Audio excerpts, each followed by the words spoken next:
Hi, everyone. Welcome to episode 11 of your Human Design Coach podcast. So excited to be here with you today and with a guest that we'll talk about in just a moment. Your quote for today: if we devote ourselves to the effort to be real, the universe in all its forms will find us, the way the wind finds leaves and the waves find shore. Today, we are joined by Amber Williams. I am so excited for you to hear this episode. I think exactly what I was hoping for came to be, which is that Amber was able to share human design in life, in business, in parenting, and really give us all a big dose of inspiration in the process. So, if you are a projector, if you have a line 6 in your profile, if you are interested in more information about how astrology plays with human design, this is a great one for you. So, no more ado. Let's jump into this conversation.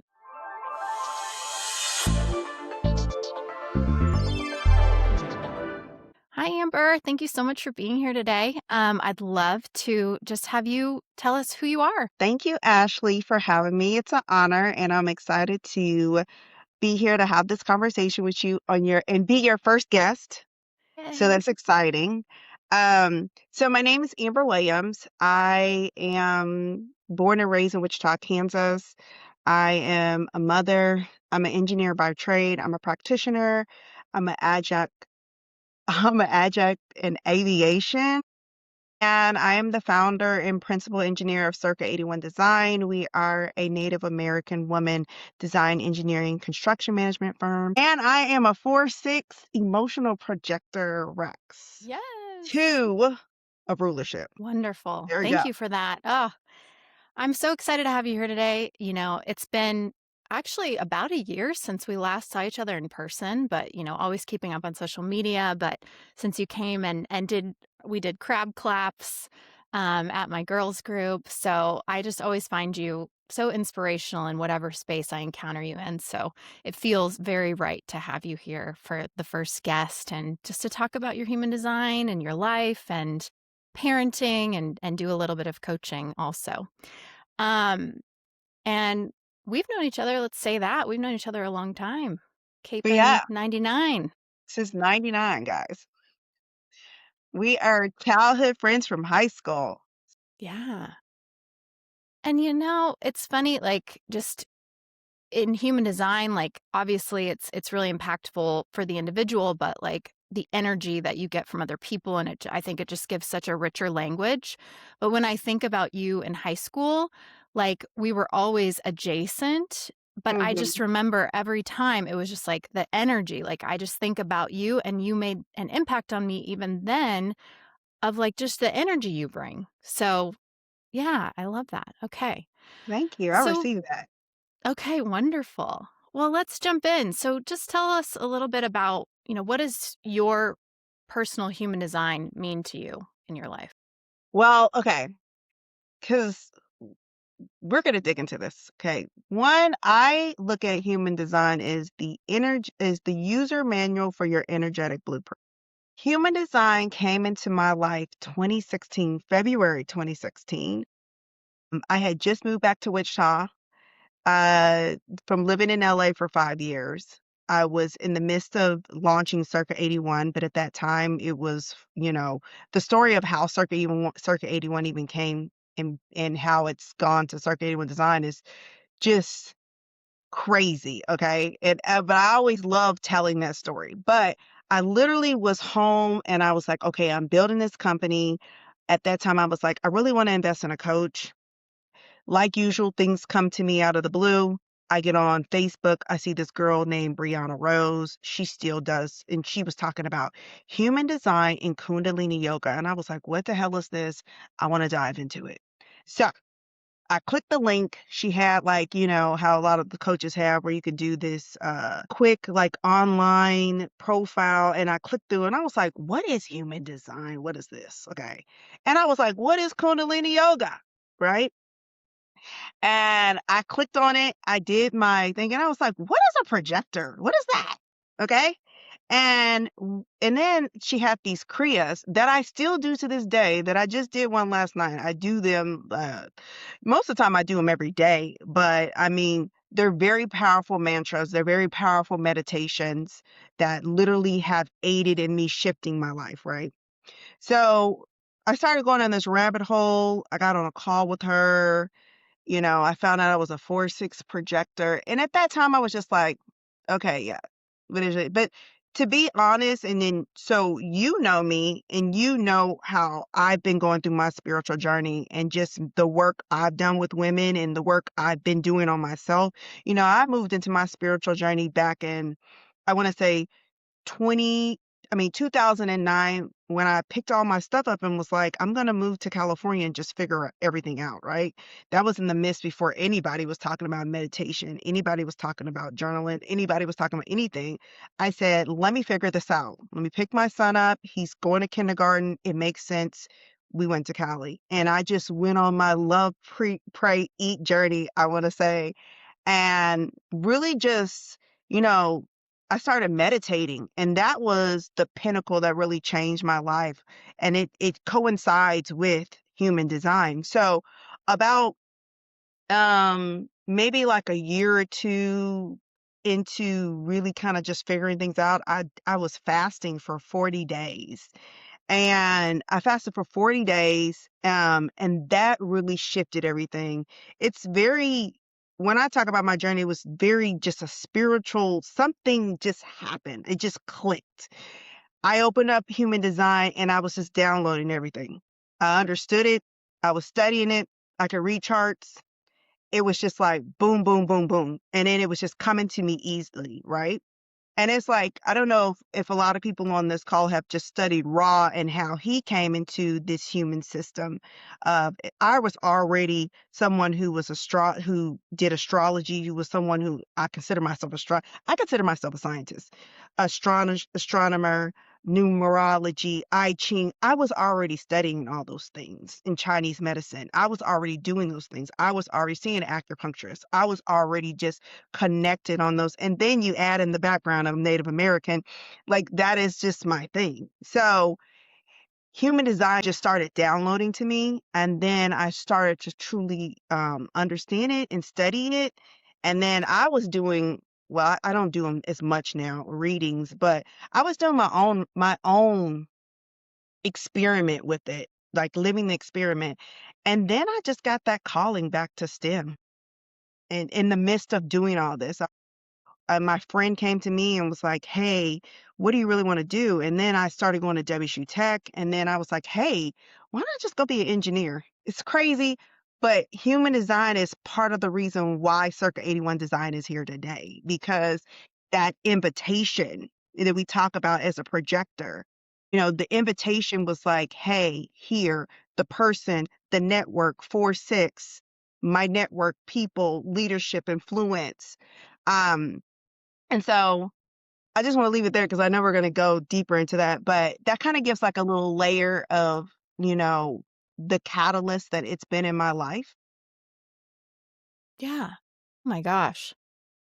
Thank you for that. No, I love that. And what comes to mind as you're saying that is, something I've talked about, which is that, human design, sometimes we get into something and we're like all in, but like it doesn't live in a vacuum. So the way you talked about how it weaves in with your own personal heritage, these other things you're studying, spiritual, but also science. And so I think that's a really powerful story to hear. Hmm. Um, I want to have you speak a little bit more to what wait for the invitation means to you, because sometimes when I work with people who are just learning that they're projectors, can feel Hmm. sometimes passive or disempowering, and we coach around that. But tell me a little bit about wait for the invitation, what that means to you, how that's shown up. Okay.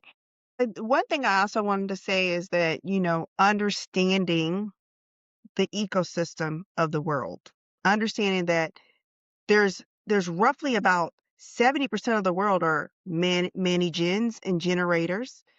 Projectors are 22% of the world. Manifestors are 9%, and reflectors are 1%.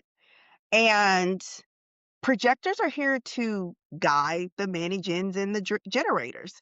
And I really dove into that, understanding that my aura is, I understand that my aura, when it meets somebody, it shoots straight through them Mm, and it picks up yes. things about them.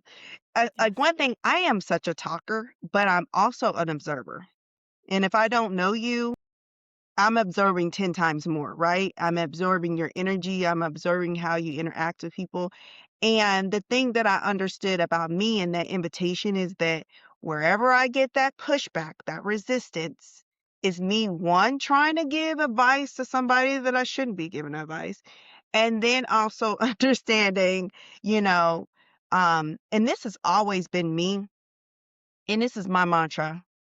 I don't try to sit at anybody's table. I have created my own table. If you want to come sit at my table, you're more than welcome. So, and you know me, Ashley, personally, I am somebody who it's take it or leave it. If you don't like me, that's okay. Because I understand that my energy is big. Who I am is big. I'm very confident in who I am. And I've always really been like that way. It's not something that's new. I feel like now it's way more clear because I know why I'm here to do what I came here to do. I'm in a field that's male dominated, and I have to stand my position as a woman, and you have to be confident. And that's something that I've always been. And I understand you take me or leave me. I'm okay. Like, I'm over here at this seat. If you like to join me, you're more than welcome. But I am not begging to sit at anybody's table. So Mm, when things happen, and, like, people are seeing me on different things, it's because these invitations have been coming through, and they're seeing me in this light, right? But it took some time for me to understand that, but then when you go deeper into that 4-6, like, we are the original influencers. We're here to show you, what it looks like to really chase your dreams and do it your way, right? And when I discovered that, I was like, that's always been me. And I just got to uh-huh. keep doing it my way, not how everybody else says do it, not market like anybody else says it. Because my mom's like, oh, you talk too much about your life. You're being mysterious.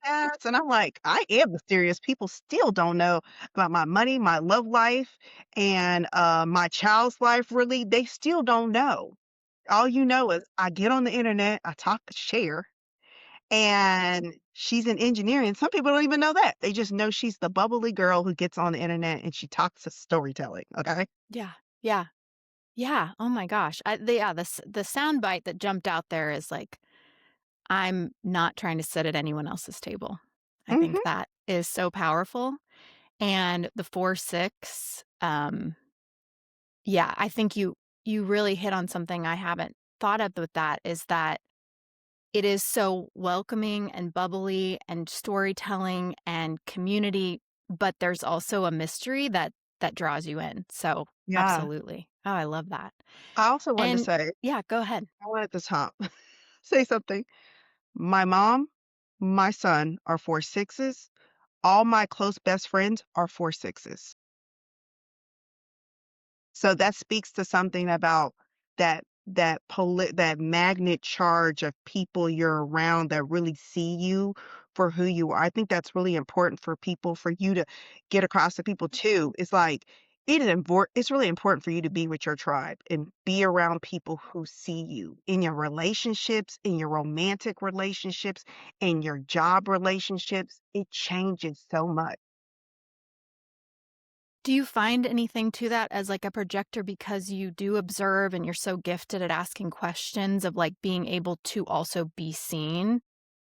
Like sometimes that's like people are letting you ask them the questions and observe them and maybe they're not giving that to you, so having that in your inner circle, does that help you?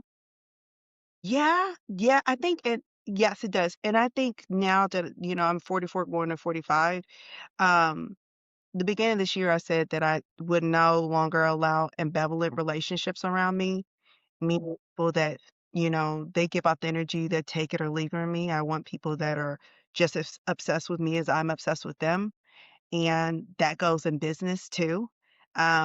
One of my words for this year is supreme clientele. So that means like the people that really want to work Mm, with me, there's just, like, no begging. There's no begging for people to see me, like, it's either you see me or you don't, and that goes with dating too, like, I will Uh, not date a guy who can't see how it's we're complementary to each other, or, how we can make each other's lives better, or if he just doesn't see me, because 'cause I'm not begging for anybody to see me.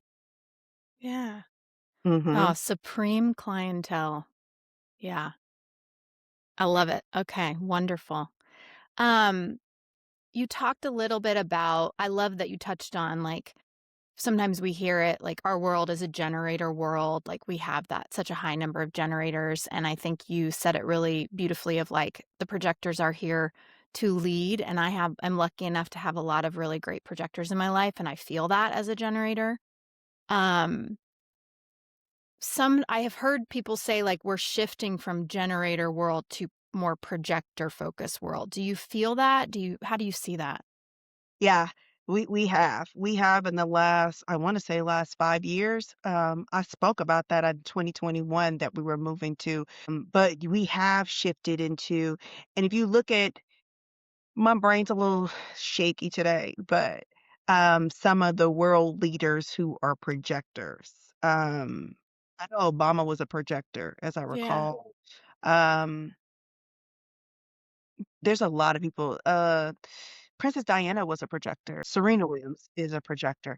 I can name a bunch of other people who are projectors because I always study people who are projectors. I do a lot of, like, what we call case studies on different, and I pull different, people. I can just think I pull so many people's charts just to see how their journey progressed, or, see how they went through different things. I pull my family's chart, I've pulled my son's chart, which I pulled his chart very young, probably like when he was in elementary, just to really understand more of how, he works. I think that's super insightful to me and also probably to people listening of, like, where you can see it in action. That's what I'm jumping into with this podcast is, like, without the action, without the application, it's just like a great information. Like, it's a lot of information, but you can just go deeper and deeper in the information, especially for those out there who have the one, it can never seem like enough. So it's like just to see what it looks like, I think can be really helpful. Yes. How has understanding your son's human design, your own human design supported you as a parent? So he's a 4-6 generator, and his environment, I know a lot of people getting into environments, his environment is caves.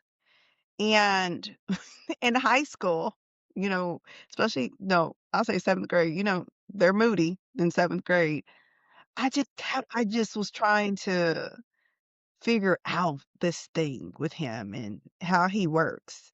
And with the caves, I always was wondering why he was sitting in his room in the dark. He sits in his room in the dark. He does that to this day still. It is how he decompresses. It's how Hmm. once he comes from outside in the world and goes back in, he sits in his room in his cave with his little doggy, and he recoups and he fulfills his will, or we could say that. And and especially, my son's on the spectrum, so, and you can't even tell anymore now, but they gotta have an outlet to let things from all the things that are running through his body, right? And especially for him being the 4-6, and he's lived a unique life, and he's a welder, and he's not your average everyday welder. He's been exposed. Some of these guys haven't been exposed as much as my son. He's traveled the world. He's lived in California. He's been exposed to different things. And so he's carrying a lot, and he's on the roof still. And he's in that transition in his 20s, because he's 21, where you are learning how to navigate friendships, who's the right people that are influencing you. Um and since I knew that information and understood that, me and him have really deep talks. We talk about everything. We're super close. And he understands the spiritual aspect. He knows about human design. He's not super into it, but he understands. all these things, and he understands energy. He understands, you know, people bringing energy to him, and how he's really understanding how people taking advantage of him for who he is and his kindness. So Mm, I think it was really important, and I think it's great when you can look at your family and you could understand them from a better lens of, because just talking about my son, but my dad's like a 1-3 mhm. generator. He's something else, okay? But I love my dad so much, but he's something else. But it's helped me to understand so much, and then also understand that my brother's a reflector, Mm. Oh, you know? wow. Okay, And yeah. looking at him right now in in his career, and in his he's in the late 30s, and I wish that people were more acceptable to human design and using it for, if we integrated it into school for, kids that are kinda struggling, like, to find their Yeah. way. Um, I think it would've helped a lot more back in high school with my brother. It was I think the first thing I really did when I started to get deeper into it was run all my family's charts and found, my mom, my dad, my brother, and I, and we all have open emotional centers. And I was like, okay. And some other things. But like, my dad, like he's nearing the end of his life dealing with some illness. And I have just found, I'm not going to say it's 100% related to human design, but just part of it is just getting older and seeing your parents are just people, but also just a deeper understanding of people in general. And, Mhm, like you said, like more accepting of the way we influence each other's energy and people have different needs. And of course, just everything that's always going on under the surface that you don't know. But like I look at my relationship with my dad and it's like, I feel so grateful because in the last 4 years, we have done such a 180 and we can sit and talk and I'm so grateful for that, but I'm just like, "God," you can do that thing of like, "Ah, I wasted time. I wasted time just wishing it was different." But mm, the lesson has been learned of like, and I think that's part of why human design is also resonating with me so strongly now of like just some different things I've gone through my life with students I work with and my own family and things of like supporting and empowering people to say, you are uniquely designed. Only you can have the impact you're going to have in the world. mhm, And by doing that, especially in this time we're in right now, is how we change the world. It's really beautiful. yeah, So thank you for yeah, that reflection. you're welcome. Um, yeah, well, just touching a little more on parenting, inviting you, is there any general advice you would give to parents who are maybe starting to learn about their children's human design and what that can look like day to day or in the big picture of parenting? Super important is our environment. I think we talk so much about authority, we talk so much about, you know, um, the cross, we talk so much about the type, but we don't talk as much about environment, and then food, and then, touch, sight, those things. Because once you understand that, I think especially in the world of everybody now, and I hope this doesn't offend anybody, but, now everybody is ADHD. And there's a million things that mimic ADHD, Mm, um, mhm, that we don't talk about. Um, I think someone like me who was diagnosed in, like, 1st grade, I could really speak to, when I see people say it, I'm like, "You have all these distractions in your hand, and you have everything flashing at you. If you don't think that plays a part of your attention, mhm. or what you're eating now, it's not the same as it was in the early 90s, and we're just thinking that it's just this is a reaction, right? So I think as parents, I think it's very important for you to look at the environment your children are looking at or living in. And I'm not talking about Mm, like how they're growing up. I'm talking about what is directly works for them. Because I think as parents, we try to parent every child the same. and you can't. Um, there's four of us, and we are all uniquely different, okay? And my mother had to parent us all uniquely different. And I think for me, and my friend brought this up to me the other day, I think that the reason my parents are hard on me sometimes is they know that I know better and that I'm more the one who is more of a leader. Not saying that my sisters are not leaders, because they are, but as far as just my agency and my autonomy for who I am as a person, it's always been that. So they expect a little bit more from me, and sometimes that used to bother me, but I take that. I honor it now, and it's an honor to be able to represent my family and do the things I'm doing, but I also pour that in my son and understanding how to do it with his design and approach it in a certain way. So I think that's really important as a parent. I love that you talked about the variables, the environment, the food, the touch. Like that's something I haven't gotten into. You're inspiring me to dive into that a bit more here and just in some of Mhm. my own work. But I do think there is a lot of rich information there. So I love that.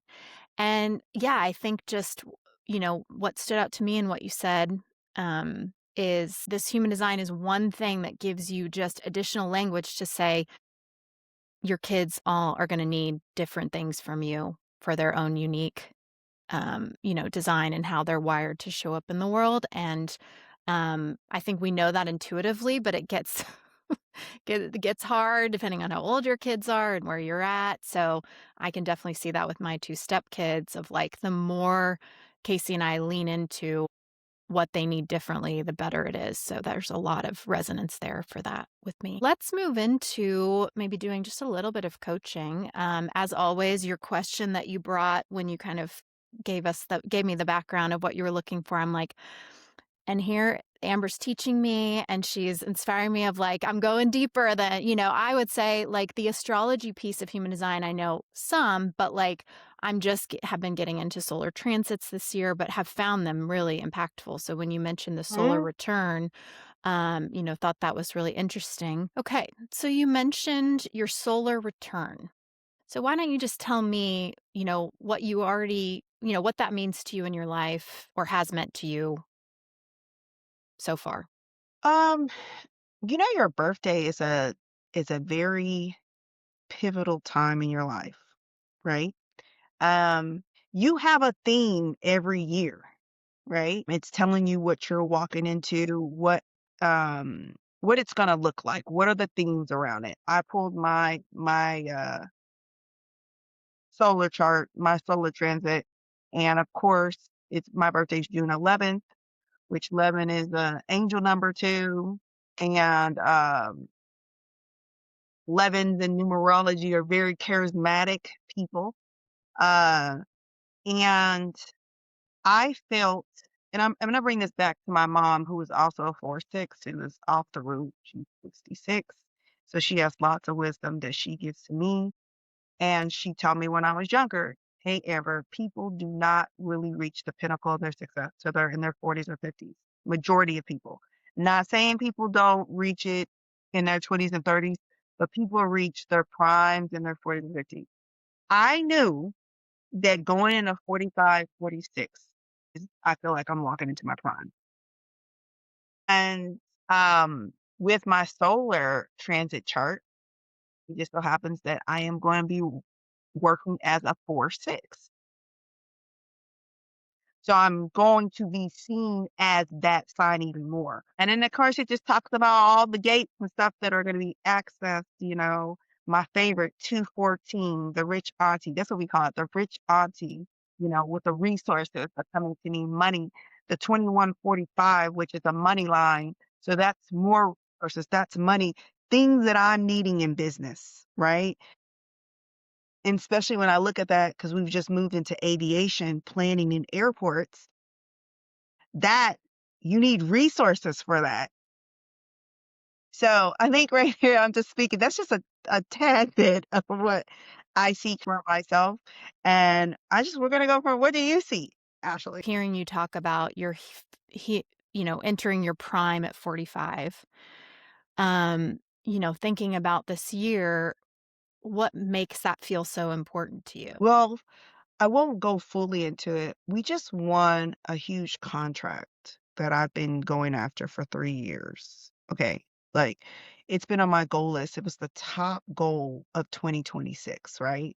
Um, and it's with a city. I'm not gonna go too much into it, but it's with a city. And it showed me, I've been told by people, okay, as a woman of color, and I'm not just a woman of color, I'm a Black and Native American woman who's an engineer, who's all these things, play golf. You're not meeting anybody like this, right? It's not every day you're meeting somebody who just comes from my background. She's Catholic, she grew up, all these things. You just don't meet them, right? And I've been told by several people, "Oh, they're not trying to give these type of contracts to people that look like you or in this area or this, it's 10 times harder." But in my mind, I don't like to think like that. If it's a line for me, then it's for me, right? And lately, so many different odds have I've just been kind of just shooting past. And there's this, I feel way more grounded, even more grounded in who I am and what I'm doing. Um, there's becoming somewhat of a mastery around leadership for me. Um, and I've just been studying leadership for so long and understanding, especially when we talk about with my chart, I am the racks of rulership too, which I'm here to rule. It could be my apartment, my office, my tribe. It could be so many things, but for me, I feel it is engineering. I feel it is a lane. I feel that I came here, especially for STEM, because STEM has been part of my life since I was born. My dad's a dentist, so he was the one who introduced it to me. He was the one who, put that telescope, that microscope in my hand as a little girl. And the deeper I get into it, um, I want to master it. I want to be that person that you go to you're for research and development, for infrastructure or whatever. And I understood that also when I did get into this industry, my goal was to be the go-to person for smart infrastructure, smart systems, where we're going to, data centers, all those things, environmental, airports, autonomous vehicles. I wanted to be that person that people go to. And so it's happening. And it's like I'm walking into it.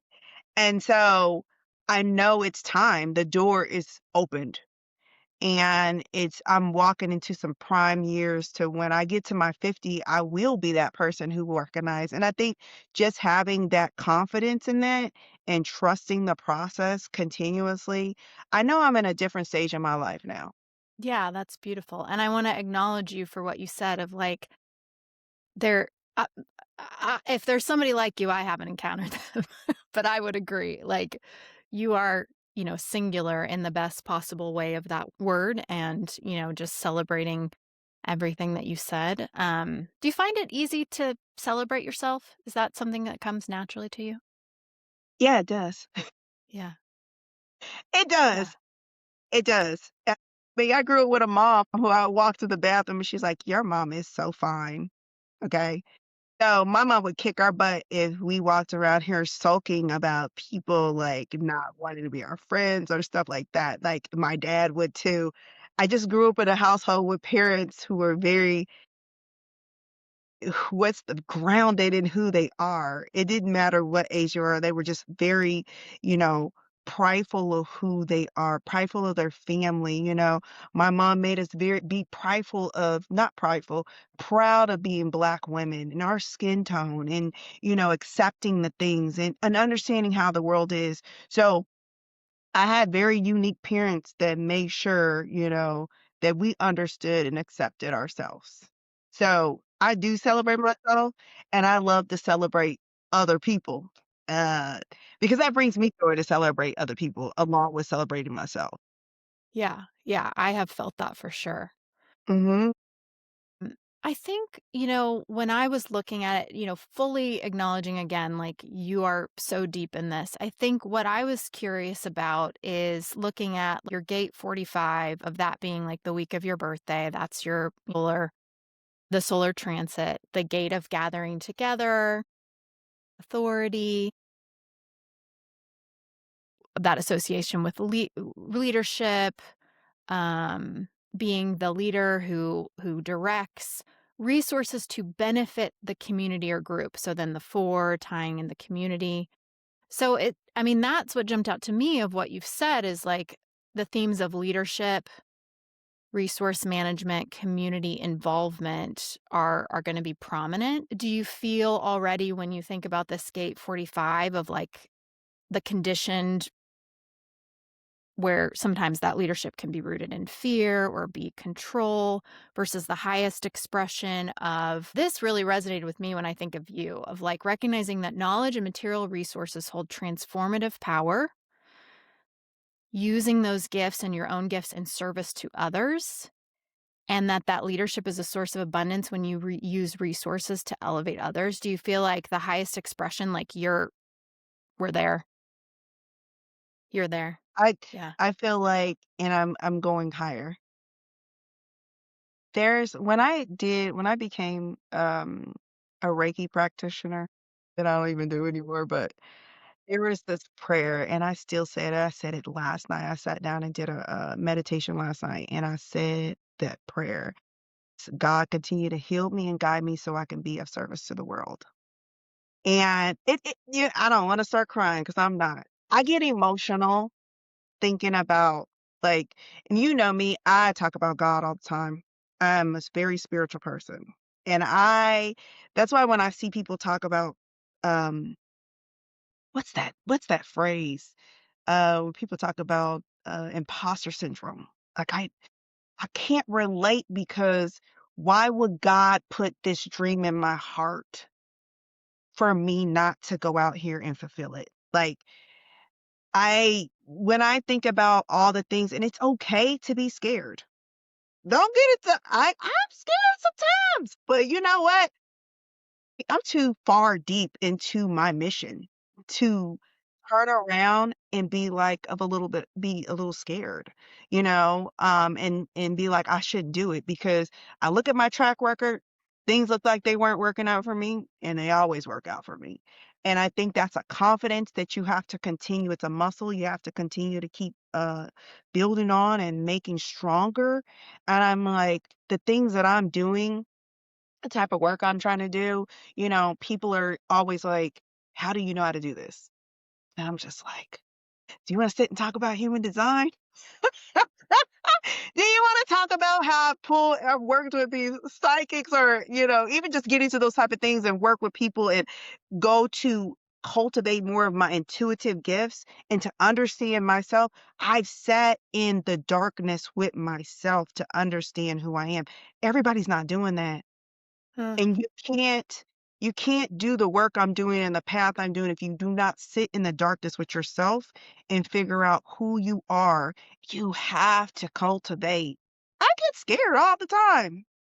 There it's crazy all the time. I'm in business for myself in a cash intensive industry, construction, engineering. It's crazy, you know?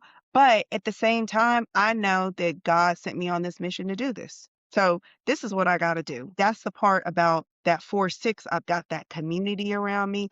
I wouldn't be where I am today if it wasn't for my mentors and my family.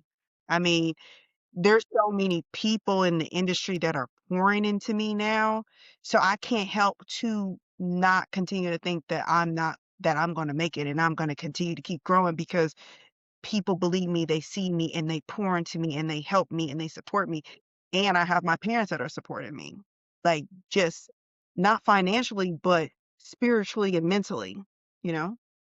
So, I feel like this might be helpful, for people who are listening. What do you do when you feel the fear? you let it guide you. Hmm. You run towards it. You gotta do it. If it was easy, what do they say? Everybody would do it? It's the people who are courageous, it's the people who take that fear and turn it into power. Yeah, absolutely. And I think, whether like it's the spleen, so whether that's defined or undefined, we all have fear that comes up for us somewhere. And like fear as a guide has been very empowering to me. I recently heard, I'm gonna butcher it, but like a kind of a definition of vulnerability of like vulnerability is just allowing the winds of life to like move over you and to feel it. And I was like, that's it. So it's not about and if we're talking about projector energy, we're talking about, like, the time we're in, that I think so much goodness here. I just wanna acknowledge you again and thank you for sharing so much. But, like, if anything I'm taking away, it's just, like, just allowing life to move through you, past you, the energy, and just not forcing and loving yourself and recognizing your strengths, getting support where you need, like, so many good things, so many good things. Well, I wanna kinda put a button on our coaching. I feel like you coached me more than I coached you. Your brilliance shines through, but, what a year-ish from now when you're coming to the next birthday, what do you hope you can reflect back on, like, what in that leadership piece and that year of 45?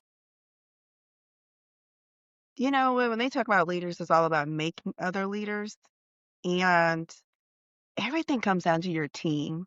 I just can't wait to have a bigger team.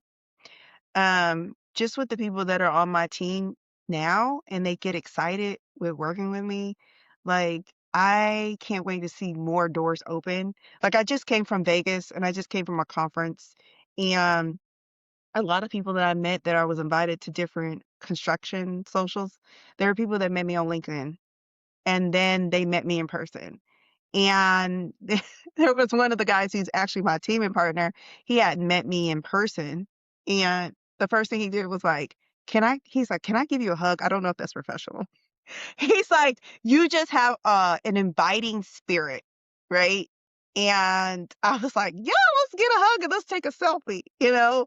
Um, and I feel like I'm bringing a different, energy to this industry that they haven't seen before because engineers are just known for being very quiet, introverted.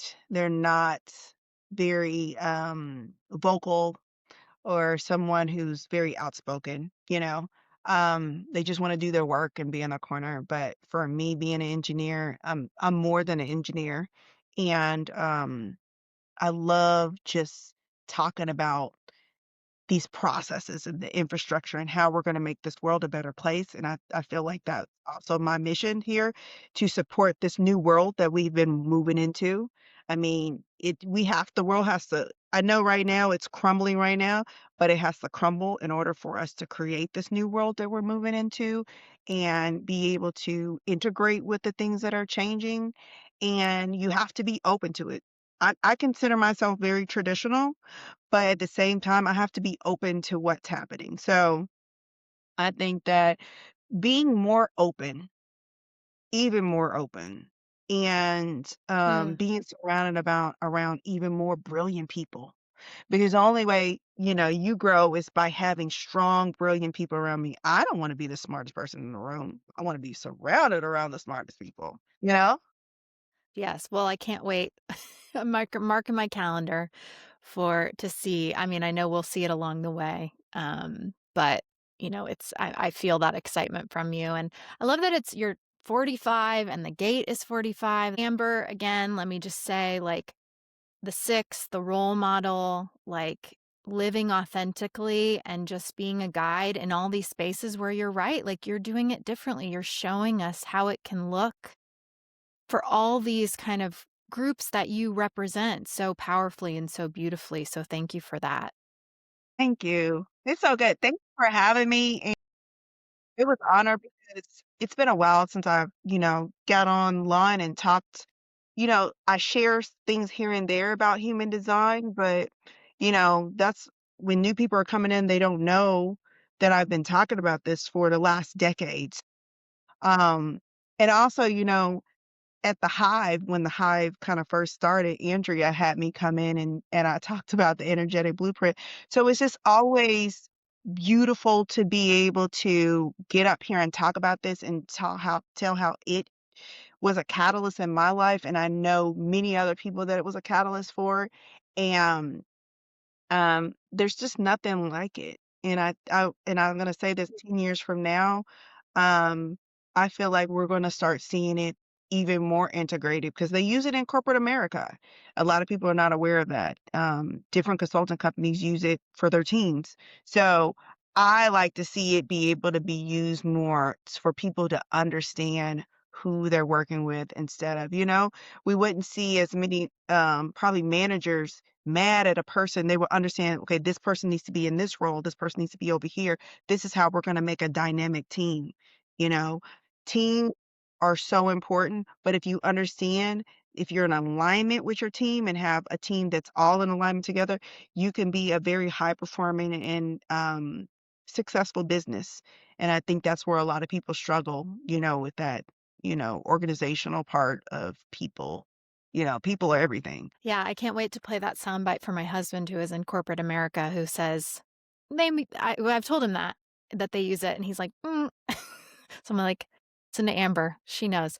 All right. He's a 4'6" too, so that may mean something. Yeah. Anything else you would like to share that you're doing? Can we give you space to share anything that you'd like to before we close? People can always follow me on LinkedIn and, Instagram or whatever. I'm always, that's the thing about the 4-6 and the projector, sharing. I'm always storytelling. I'm always sharing. And I have a news article called Blueprints and Breakthroughs where I talk about these blueprints and these breakthroughs. And I mean, if you want to have more insight, I give that there. I think that's the only thing I have to share, but I think I loaded you with a lot on this Yes. I podcast. was you And have you have woven it in beautifully throughout. I guess that's one question that I forgot to ask you that I wanted to, and then we really will wrap up. It's just, we talk about projectors and the rest. Like, what does rest look for you? about to take a rest after we get off of this. Um, I work in spurts. I don't I rest every day. I don't wait till I get tired and get rest. No, I rest every day. That's how I could still look young. Because if I didn't rest, I would be drained. But yeah, rest is very important. I think that that's a lot of people that also discover human design and they find out the projector. They're like, oh my God, this was the problem. I'm not resting. I'm like, duh, yeah, you gotta rest. You know what I'm Yeah. saying? Yeah. So yeah, Yeah. Okay, good. Because I know that will mean something to our projector friends because seeing how much you do, it doesn't mean you don't rest, take care of yourself. And I will also attest that when Amber came and spoke to my middle school girls group last year, and she said she was, I think at the time, maybe 43, they were like, 43, you look 27. And I would also just like to say that, no, I don't take this, but like, I'm also 43 at the time. And they didn't say it to me. So she does, like, if you met Amber in person, she's got the glow. She's got the youthful glow. Okay. Well, Amber, thank you again so much. welcome. Again, such an inspiration, and take care, okay? Okay, you All too. right.